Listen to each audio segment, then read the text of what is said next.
became a fashion blogger by starting a blog. I started a blog like 9 years ago in 2004. The blog started as a travel journal, and I went to Moscow, Russia for a month, and I just created an online diary. And then since then, I blogged about what I wore, what I did during the day. I love telling stories and sharing my experiences to my readers. Blogs were so new at the time, and people were like, what's a blog, like what's a diary, like why are you doing this? And then, so a year after I started, it just, people started to read my blog, yeah. And because of the viral nature of the internet, it's all about word of mouth. What makes my blog stand out from the rest of the other bloggers? So, well, I think with my blog, it's all about my personality and then my access. I'm very lucky enough, to be able to go to some of the world's, best events and just really my personality. A lot of people, when they start a blog, there's really no context, there's no narrative, there's no element of storytelling. They just, take their pictures, this is what I wore. It doesn't work like that, I love bringing my readers to different places, places that they've never been before. My readers are from all over the world, so it gives people an element of fantasy, like, oh, I wish I was there with you. I wish, we're hanging out. I wish, it's about, aspiration.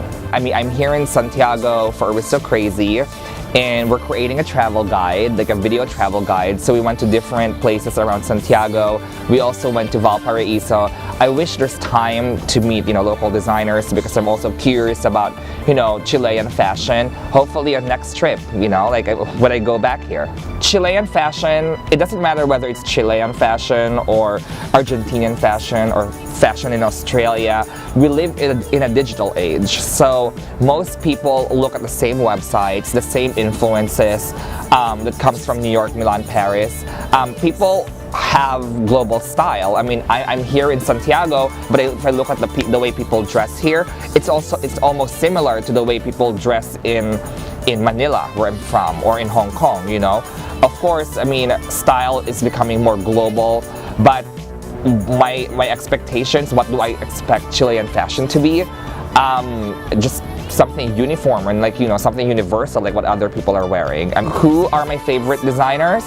I don't really have a favorite, because the thing is, I buy what I wear, I support, what I like. It's not like, okay, there's one brand and I only buy things from them over and over. It doesn't work like that. The point of fashion is to really explore, what looks great on you or what you're comfortable wearing. Favorite fashion week in the world? I really love Milan. It's funny because a lot of editors, they hate Milan.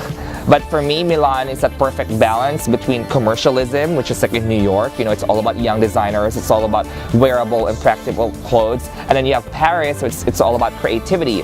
And Milan is the perfect balance in between the two. If I were to start my blog now, it's going to be very hard to attain what other bloggers before me did. I mean, I've been blogging for 9 years, for example. And I still do what I do. The DNA of my site is travel and fashion. I love going to places. I love playing with clothes. I want to keep it like that. I mean, a lot of bloggers now, they start a blog because they want to be famous. They want to sit on the front row. They want free gifts. It doesn't work like that. I mean, when I started blogging, none of this existed. I just started a blog to share a story, to share my experiences. But now, I mean, the biggest change that I've seen is that bloggers now use blogs as a platform to go to do other things. They use the blog to be a photographer, they use the blog to be a model, they use a blog to be a designer, But, blogs should always, be true to the, to the storytelling aspect of things.